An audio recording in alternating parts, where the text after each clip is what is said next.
Канец дыялогу з уладамі. Публічныя чаты ў месенджерах, дзе жыхары Гомельшчыны скардзіліся на якасць дарог або ваду ў кранах, больш не працуюць.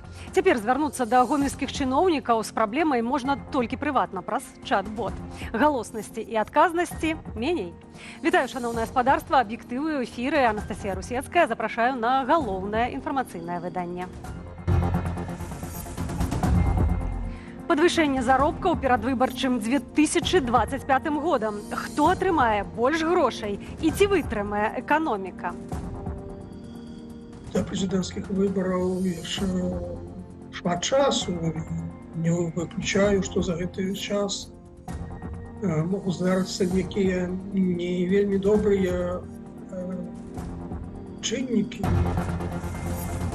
Дазвол на ежу і лекі, забарона на тэхніку і адзенне ды на вяртанне такс-фры. Якія тавары праз новыя санкцыі беларусы цяпер не могуць прывозіць для сябе з захаду? Все санкции будут делать и на Лукашенко, и на его режим, и на нормальных граждан Республики Беларусь. Жалоба ў Киеве. Расійскі удар па дзіцячай бальніцы быў мэтанакіраваны, кажуць у СБУ. Знойдзены абломак ракеты. Атакі на мірных жыхароў і цывільныя аб'екты забароненыя міжнародным гуманітарным правам. І любыя такія атакі непрымальныя і мусяць неадкладна спыніцца. Пільнаваць мэтавасць выкарыстання дапамогі на дзіця абяцаюць больш сур'ёзна. А матулям студэнткам і тым, хто працуе першыя месяцы, павялічыць суму да аднаго мінімальнага заробку. А гэта 626 рублёў. Адпаведны закон падпісаў Лукашенка. Як дзяржава намагаецца ўратаваць дэмаграфію і працоўныя кадры, распавядзе Юлія Цяльпук. На фоне зменшэння колькасці насельніцтва рэжым спрабуе клапаціцца пра дэмаграфічную будучыню Беларусі. Утрая павялічыцца памер выплатаў цяжарным і матулям, якія атрымліваюць дзённую адукацыю ці не маюць 6 месяцаў працоўнага стажу. Змены набудуць моц 1 студзеня 2025 году. План няхітры. Чтобы было проще, легче растить малышей и таким образом стимулировать рождаемость. Другой вопрос, что, конечно, это эти процессы, да, они не только зависят от материального обеспечения. То есть человек должен быть уверен в целом в завтрашнем дне, а не только в том, что он будет получать какое-то пособие. Падобныя чыннікі ўплываюць на рынок працы, дзе рост доходаў аперажае рост цэн. Згодна з Белстатам, заробкі настаўнікаў у траўні год да году выраслі больш, чым на 21%, ужо пасля адліку падаткаў. Рэальныя заробкі будаўнікоў выраслі на 19%, прафесарска-выкладчыцкага складу на 11% і на 9% заробкі лекараў. Паколькі вытворчасць працы расце больш павольна, існуе небяспека паскарэння інфляцыі і, наадварот, запаволення росту валового внутреннего продукту. Люди больше получают, соответственно, потребление растет, ну и, соответственно, можно больше производить товаров, которые будут потребляться. Но, опять-таки, у любой экономики, белорусская не исключение, есть пределы такого роста. Поэтому либо же мы в ближайшем будущем увидим все-таки снижение роста этого, то есть темпов роста, либо же, да, будут ухудшаться именно со временем показатели работы компаний. Паводле эксперткі, на сённяшні момант эканоміцы вельмі патрэбныя працоўныя. Адток кадраў за мяжу пачаўся ў пратэставым 2020 годзе, узмацніўся ў 2022 на фоне поўнамаштабнай вайны супраць Украіны. Летась толькі паводле афіцыйнай статыстыкі страты склалі больш за 167 тысяч занятых у эканоміцы. Празмерны рост заробкаў толькі ў нейкай ступені дапаможа стрымаць працоўную міграцыю, кажа палітычны аглядальнік Валерый Карбалевич. Шмат залежыць ад палітычных чыннікаў, як рэпрэсіі і канфлікт з Захадам. Заходнія краіны зараз спрабуюць, скажем так, все больш і больш закрываць Беларусь, закрываць межы беларускія. Дарэчы, беларускія ўлады таксама гэта робяць, таму жалезны занавес ствараецца з двух бакоў. Это таксама чыннік, які будзе абмяжоўваць працоўную міграцыю з Беларусі. Рост заробкаў, пенсіяў і сацыяльнай дапамогі паскараецца таксама напярэдадні электаральных кампаніяў. Чарговая, прэзідэнцкая ўжо ў наступным годзе. Дзеля гэтага робяцца пэўныя жэсты. Той же контроль цэнаў, тое ж падвышэнне заробкаў. Але да прэзідэнцкіх выбараў яшчэ шмат часу. Не выключаю, што за гэты час могуць здарыцца некія не вельмі добрыя чыннікі ў эканамічным, сацыяльным плане. Стабільныя прагнозы, што да беларускай эканомікі сапраўды перасталі існаваць. Нават Міжнародны валютны фонд і Сусветны банк некалькі разоў на год заўважна карэктуюць сваю аналітыку. Юлія Цяльпук, Белсат. Кантраляваць не толькі тых беларусаў, што жывуць на радзіме, але і суайчыннікаў за мяжою.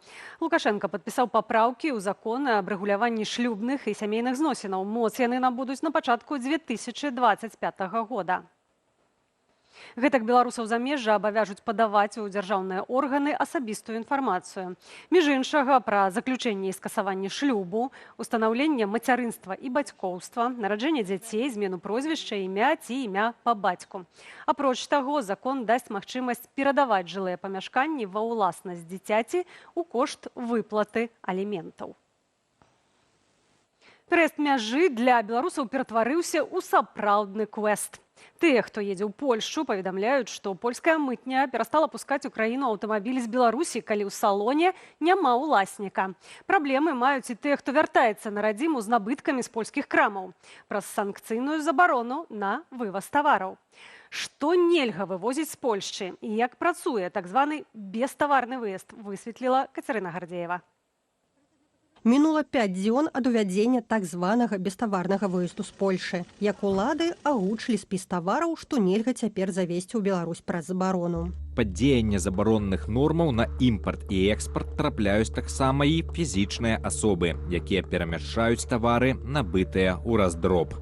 Мала таго, што з мінулага тыдня польскія памежнікі не прапускаюць пакупкі, дык яшчэ не працуе і вяртанне грошаў паводле сістэмы такс-фры. Сейчас говорят, что можно возить будет только продукты питания и таблетки, все остальное запретили. Дьюти-фри ничего не возвращают, ничего не дают, не возвращают. Цяпер нашыя суайчыннікі больш не могуць выводзіць з Польшы дываны, будаўнічыя матэрыялы, хімічныя рэчывы, сродкі гігіены, адзенне, абутак, каштоўныя камяні. Трапіла пад забарону і тэхніка. Рухавікі і маторы, лядоўні, пасудамыйныя машыны, гукавая апаратура, фотоапараты, кінакамеры. Выключэнне – праектары коштам да 1000 еўраў. Іх вывозіць можна. У нас 2 раза дороже, чем в Польше.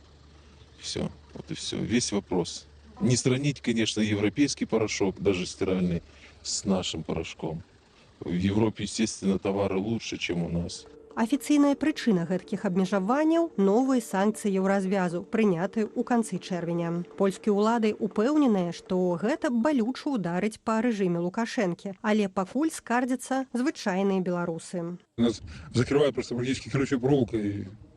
Ничего, хотя мы ничего не виноваты. И простые люди, которые пытаются выжить, им просто тяжелее и тяжелее все становится. И печально же эта ситуация, конечно. Польское правительство и другие правительства Евросоюза хотят делать эти санкции так, чтобы нормальные белорусы, которые не поддерживают этого режима, не будут чувствовать ничего. Но, по-моему, как специалисты, это невозможно. Все санкции будут делать и на Лукашенко, и на его режим, и на нормальных граждан Рэпублікі Беларусь. Пацярпяць ад забароны і палякі, бо беларусам даводзіцца вяртаць тавары ў польскія крамы. А паводле лічбаў, апублікаваных у польскіх медыях, значная частка даходу прадпрымальнікаў гэтай мясцовасці ад паловы нават да 2/3 залежала ад гандлю з беларускімі кліентамі. Польское правительство это все знает, и оно готово на все результаты этих проблем. Может, будет специальная помощь для наших людей, которые потеряют их деньги по этих делах. Но посмотрим. Польша уже подготовилась к этим проблемам. Не прычэпіцца на выездзе да асабістых рэчаў, адзенне ў сродкаў гігіены патрэбных падчас паездкі. Праўда, давядзецца даказаць, што яны не новыя. Які час будзе дзеяць гэтая захада, не ўдакладняецца. Кацярына Гардзеева, Белсат. Цяперашняе кіраўніцтва польскага тэлебачання вінаваціць былую дырэктарку Белсату Агнешку Рамашэўскую Гузы у фінансавым злоўжыванні і падало ў акруговую пракуратуру Варшавы адпаведную заяву. Паводле заяўнікаў, былое кіраўніцтва пераплаціла за IT-паслугі, праз што польскае тэлебачанне магло страціць каля 7 мільёнаў злотых. Гэта больш за $1,5 мільёна. Агнешка Рамашэўская Гузы называе публікацыі з абвінавачаннямі паклёпам. Каментуе сітуацыю выканаўца абавязкаў директора нашего каналу. У меня няма ніякай інфармацыі пра нібыта злоўжыванні пры замаўленні IT-паслугаў Белсатам. Я асабіста ніколі не курыраваў тэхніку, але калі б нейкія злоўжыванні былі, я напэўна пра іх бы ведаў. З рацыі таго, хаця б што займаў пасады і кіраўніка інфармацыі і намесніка дырэктара. Але я нічого такого не ведаю. Думаю, што гэта прыкрая памылка, непаразуменне, которое высветляць адпаведныя органы і будзе як бы справядлівае заключэнне па гэтай справе зробленае.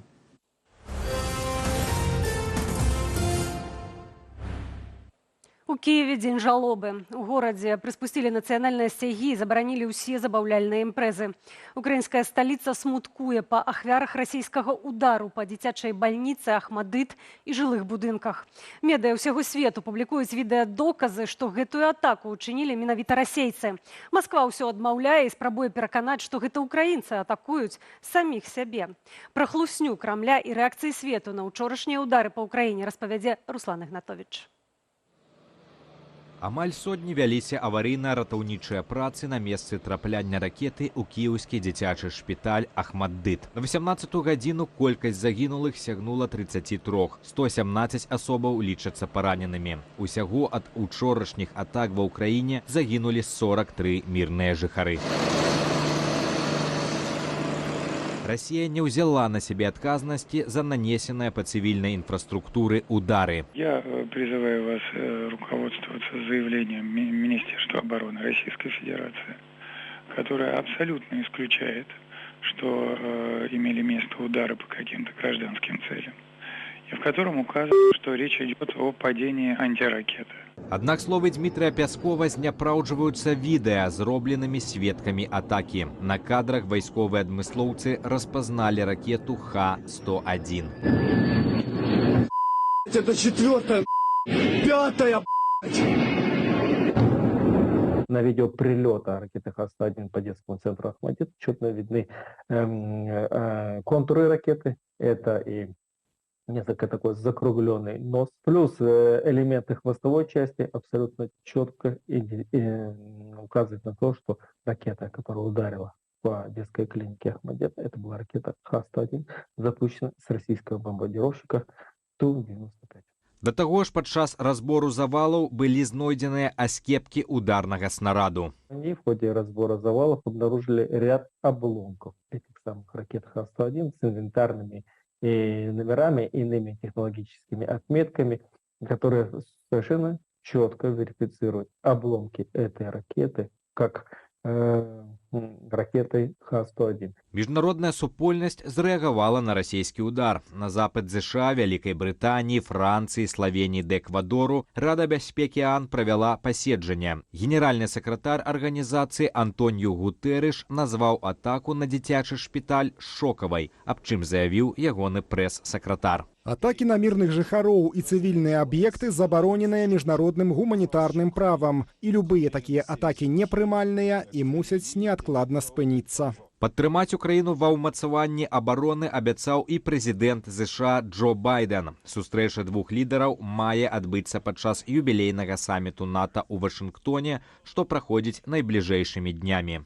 Разам з нашымі саюзнікамі мы абвесцім новыя захады ўзмацнення супрацьпаветранай абароны Украіны, каб дапамагчы абараніць іх гарады і цывільнае насельніцтва ад расійскіх удараў. Злучаныя Штаты стаяць з народам Украіны. Не засталіся абыякавымі да украінскай трагедыі і звычайныя людзі. У розных еўрапейскіх гарадах адбываюцца акцыі жалобы і салідарнасці. Нават у Маскве неслі кветкі да помніку паэткі Лесі Украінкі. Праўда, іх хутка прыбралі праўладныя актывісты, а пазней там стала дзяжурыць паліцыя. У Празе расійскае пасольства аблілі чырвонай фарбай, што імітуе кроў загінулых у самым смяротным за апошнія месяцы нападзе. Руслан Ігнатович, Белсат. Украинские беспилотники атаковали нафтобазу у городе Калач-на-Доне Волгоградской области. У выніку пачалося масштабное узгаранне. Мясцовыя жыхары паведамілі, што чулі не менш за 10 выбухаў. Факт пажару пацвердзіў губернатар расійскага рэгіёну Андрей Бачароў. Паводле мясцовых уладаў беспілотнікі атакавалі 2 аб'екты ў рэгіёне – нафтабазу і электрападстанцыю. Улады кажуць, што ўсе дроны перахапіла супрацьпаветраная абарона, але пасля падзення абломкаў узніклі пажары. На відэа ж, якое апублікавалі мясцовыя тэлеграм-каналы, бачна, як дрон падлятае да нафтабазы, якая ўжо гарыць і трапляе ў адзін з рэзервуараў. Расійскае міністэрства абароны сцвярджае, што агулам раніцай 9 ліпеня Расія зазнала атаку 38 украінскіх беспілотнікаў. Далейшае падтрыманне Украіны стане галоўнай тэмаю саміту НАТО, што пачаў працу ў Вашынгтоне. Сёлетняя сустрэча прысвечаная 75-годдзю Паўночна-Атлантычнага альянсу. Прагучыць на ёй і беларускае пытанне. Удзел у шэрагу сустрэчаў саміту возьме Святлана Ціханаўская. Пра іншыя падзеі замежжа ў нашым дайджэсце. Грамадзяне Індыі, якія падпісалі кантракты з расійскім войскам і ваююць ва ўкраіне, вернуцца на радзіму. Пра гэта, як паведамляюць індыйскія медыі, прэм'ер-міністр краіны Нарэндра Модзі дамовіўся з Уладзімірам Пуціным падчас сустрэчы ў Маскве. У Крамлі каментаваць інфармацыю ад індыйскіх журналістаў адмовіліся. Раней Міністэрства замежных справаў Індыі паведаміла пра 2 грамадзянаў краіны, якія загінулі на вайне ва ўкраіне. Сёлета ў сакавіку індыйскія спецслужбы заявілі пра выкрыццё буйной сеткі гандлю людзьмі. Яе прадстаўнікі праз сацыяльныя сеткі заваблівалі маладых мужчынаў у расійскае войска, паабяцаўшы прыбытковую працу. Еўразвяз прыпыніў працэс еўраінтэграцыі Грузіі і замарозіў 30 мільёнаў еўра ў дапамогі краіне. Пра гэта паведаміў амбасадар ЕЗ ў Тбілісі Павел Гірчынскі. Паводле дыпламата, такая захада Брюсселя сталася рэакцыяй на прыняцце ў Грузіі гэтак званага закону аб замежных агентах. Спрэчны дакумент, які крытыкі называюць прарасійскім, набыў моц 3 чэрвеня, нягледзячы на масавыя пратэсты і прэзідэнцкае вета. Таксама ў еўразвязе адзначылі і антызаходнюю рыторыку грузінскіх парламентарыяў. Летась Грузія атрымала статус афіцыйнага кандыдата ў ЕЗ, што прадугледжвае стварэнне умоваў для працы свабоднай і незалежнай прэсы і ўдзел грамадскасці ў пастановах на ўсіх узроўнях улады. Праз 2 дні пасля выбараў у Францыі яшчэ не сфармавалі парламенцкай большасці. На падставе галасавання ў нацыянальны сход прайшлі 3 буйныя блокі. Альянс левых і зялёных Новы народны фронт, кааліцыя прэзідэнта Эмануэля Макрона разам за рэспубліку і ультраправае нацыянальнае аб'яднанне. Разнагалоссі паміж гэтымі сіламі і перашкаджаюць фармаванню ўраду. Нам спатрэбіцца час, каб стварыць праграмную аснову. Не ў культуры Францыі ствараць кааліцыі і альянсы. Таму гэта зойме крыху больш часу. У нашых еўрапейскіх партнёраў гэта займае некалькі тыдняў. Так што, імаверна, і нам спатрэбяцца некалькі тыдняў абмеркаванняў. Напярэдадні прэзідэнт Францыі Эмануэль Макрон не прыняў адстаўкі прэм'ер-міністра краіны Габріэля Аталя. Палітык абвясціў гэткую сваю пастанову пасля агучвання вынікаў парламенцкіх выбараў. У ЗША рыхтуюцца да нацыянальнага дня кацяняці, які штогод адзначаюць 10 ліпеня. З гэтыя нагоды працаўнікі нью-йоркскага гадавальніка амерыканскага таварыства аховы жывёлаў ад жорсткага абыходжання рыхтуюць сваіх малых падапечных да сустрэчы з будучымі гаспадарамі. Гэта першая і самая буйная ў горадзе установа, што займаецца лекаваннем і доглядам нованароджаных кацянятаў. Кацяняты сярод найбольш уразлівых групаў жывёлаў. Тут у гадавальніку мы прымаем сотні кацянятаў кожны сезон, а сезон іх доўжыцца з красавіка да лістапада. Таму менавіта цяпер у прытулках па ўсёй краіне назіраецца рост колькасці бяздомных катоў і кацянятаў. За 10 гадоў працы гадавальніку тут дапамаглі больш як 11 тысячам кацянятаў. Ірына Юр'ева, Белсат. Смяротны ўраган у штаце Тэхас у Нью-Йорку спёка, якую з цяжкасцю пераносяць людзі і не вытрымліваюць збудаванні. Тэмпература сягае 50 градусаў. Пра небяспечныя прыродныя з'явы Дар'я Кароль. Ураган Бэрыл абрынуўся на Тэхас. Больш за 2,5 мільёнаў дамоў і прадпрыемстваў у штаце засталіся без электрычнасці. Лініі электраперадачаў разбураныя паваленымі дрэвамі, і цяпер трэба дачакацца, пакуль ратавальнікі змогуць дабрацца ў цяжка даступныя мясціны. Праз стыхію адмянілі амаль 2000 авіярэйсаў. За сотні выпала больш як 15 сантыметраў ападкаў, што прывяло да паводак, пераважна на поўдні штату. Як паведамляюць мясцовыя ўлады, эвакуяваныя тысячы асобаў. 2500 працаўнікоў службы хуткага рэагавання прачэсваюць цяпер тэрыторыю Тэхасу. Мы дастаўляем генератары і вывозім у бяспечныя месцы пацыентаў з больніцаў і дамоў сталых асобаў. Бэрыл нанёс першы удар па сярэднім узбярэжжы Тэхаскай затокі. Пасля гэтага ураган пачаў слабець і перамясціўся на паўночны ўсход. І гэта не ўсе прыродныя анамаліі ў ЗША. На захадзе краіны спёка, тэмпература сягае нават 50 градусаў. Мы п'ем столькі вады, колькі не пілі ніколі. Вельмі шмат вады і крэму ад сонца. Мы проста застаёмся ў дома днём і выходзім на двор ноччу без нейкіх чаканняў. А ў Нью-Йорку праз гарачае надвор'е абрынуўся мост, што злучае Бронкс і Манхэттан. Паводле ўладаў, прычына здарэння ў пашырэнні металу пад уплывам высокіх тэмператураў. Дар'я Кароль, Белсат. У Беларусі таксама заўтра будзе вельмі спякотна. Тэмпература паветра сягне за 30 градусаў. Будьце пільнымі і звяртайце асаблівую ўвагу на дзяцей ды бабуляў з дзядулямі. У аб'ектыве на гэтым ставім кропку.